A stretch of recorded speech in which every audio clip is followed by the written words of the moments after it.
वक्त के बदलाव का सबसे बड़ा उदाहरण है चिराग पासवान।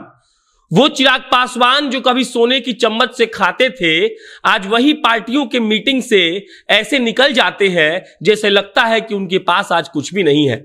और उन्हीं पार्टियों के मीटिंग में कुछ ऐसा निर्णय होता है कि हमें आकर आपको बताना पड़ता है। चिराग पासवान ने उत्तर प्रदेश के प्रदेश अध्यक्ष मणिशंकर पांडे के साथ मीटिंग की है और उसके बाद यह फैसला लिया गया है कि चिराग पासवान की पार्टी लोक जनशक्ति पार्टी रामविलास अब उत्तर प्रदेश में अकेले चुनाव लड़ेगी।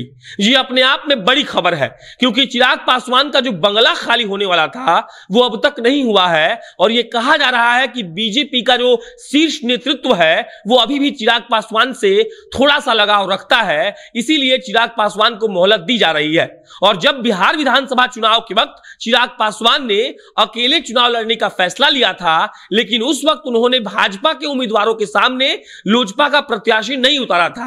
लेकिन अभी खबर यह आई है कि चिराग पासवान की पार्टी लोक जनशक्ति पार्टी रामविलास ने यह फैसला लिया है कि वो उत्तर प्रदेश में अकेले चुनाव लड़ेंगे। और सबसे बड़ी बात यह है कि सारी सीटों पर लोजपा के प्रत्याशी उतारे जाएंगे और चिराग पासवान इसकी निगरानी खुद कर रहे हैं।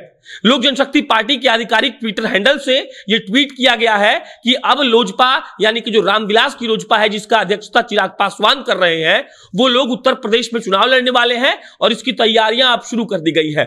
आपको याद होगा कि लगातार चिराग पासवान पिछले 3 महीने से उत्तर प्रदेश का दौरा लगातार कर रहे हैं। मतलब जो दौरे के बीच का गैप था वो इन 3 महीनों में कम हुआ है। वो उत्तर प्रदेश में जाकर वहां के शिक्षा पर हमेशा आवाज उठा रहे हैं, वहां के बेरोजगारी पर हमेशा आवाज उठा रहे हैं और ये कह रहे हैं कि उत्तर प्रदेश की सरकार ने सही ढंग से काम नहीं किया है, इसीलिए यहां पर सरकार बदलने की जरूरत है।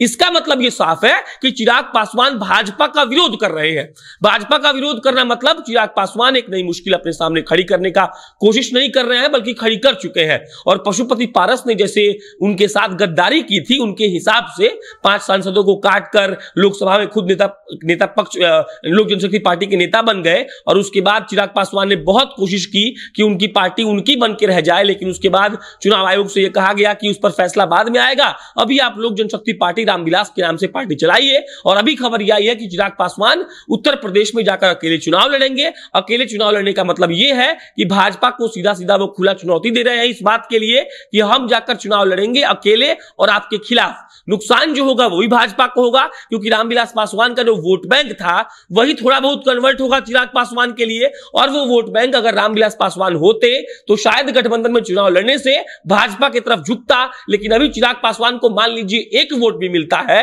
तो वो भाजपा का वोट कट के उनको मिलेगा।